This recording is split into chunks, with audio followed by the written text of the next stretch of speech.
Hey everyone, I'm Paris Rose with The Nocturnal. So I know everybody knows about Black Friday, and you've probably heard of Small Business Saturday and Cyber Monday. But today we are talking about Giving Tuesday. Giving Tuesday is a time where hundreds of millions of people come together to embrace what unites us, and that is generosity and giving back. So here to share ways that we can all contribute to this global generosity movement is none other than award-winning actor, philanthropist, and activist, Billy Porter.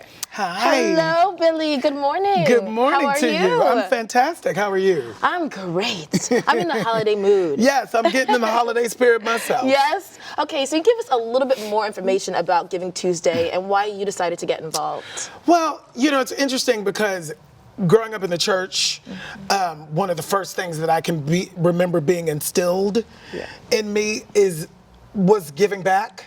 And so it's been a part of me for my entire life.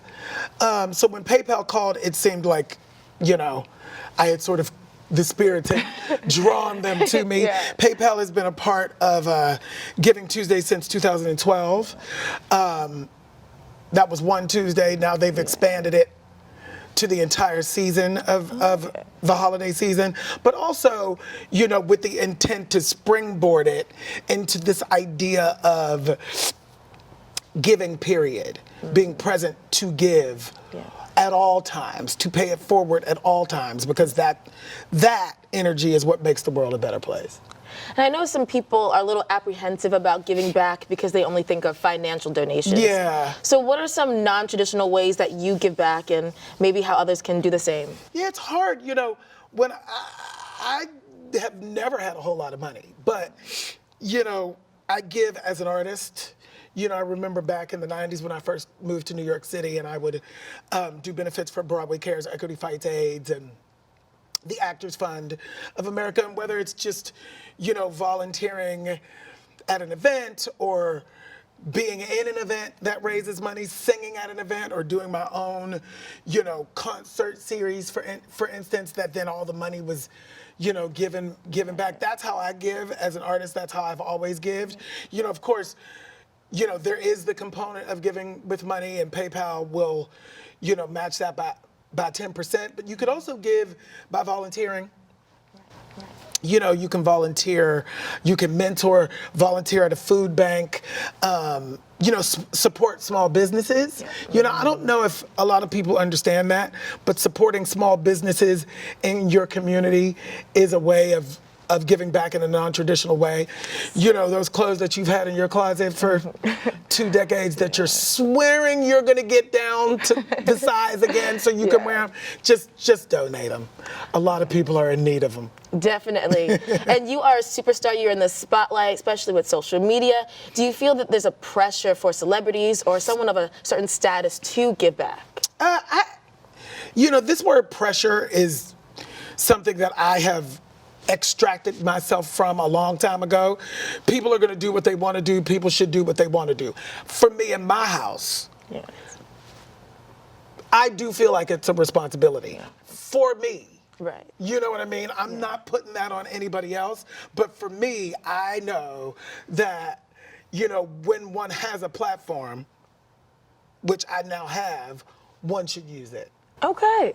Well, let's get more into you because you are a Tony Award winner, Emmy Award winner, Grammy Award winner. Is an Oscar next? What's next for you professionally? Well, I can't predict the future, but I wouldn't mind. We'll see. I have to reiterate though, all of the awards are great. All of the success is great. But it's about the work. It's always been about the work. I don't do this for the awards. I do this because I'm an artist and I've been called. Now, with that said, the awards are fierce and they're real nice. Definitely. And we see you showing up and showing out at all these award ceremonies. So what is your go-to pose? Do you have one? What's my go-to pose? Yes. I would say, there's a there's a stance that I've noticed myself taking a lot, where my legs are spread, very strong, and my arms are sort of in front of me. That's one pose. If I'm doing something that's sort of gender non-conforming, I always try to create a strong visible image, one that is like, and what you got to say. Okay. Bring it. Yeah. Like, that's my favorite, because it really is different. It's really different from what I think society has been used to. Yes. When it comes to artists expressing themselves in a sort of gender non-conforming way. I mean, is it new to you to be this kind of role model? I know you said you don't feel pressure, but it's a new thing for you. Well, it's a new thing for me, and it's also something that I stumbled into because I didn't even really think about it, but like being an out gay man, I came out in the 80s. It was like, that was the last thing that you could do. What I'm doing now is the last thing that you could do and be successful. The game was, how masculine can you be, and can you be masculine enough to pass?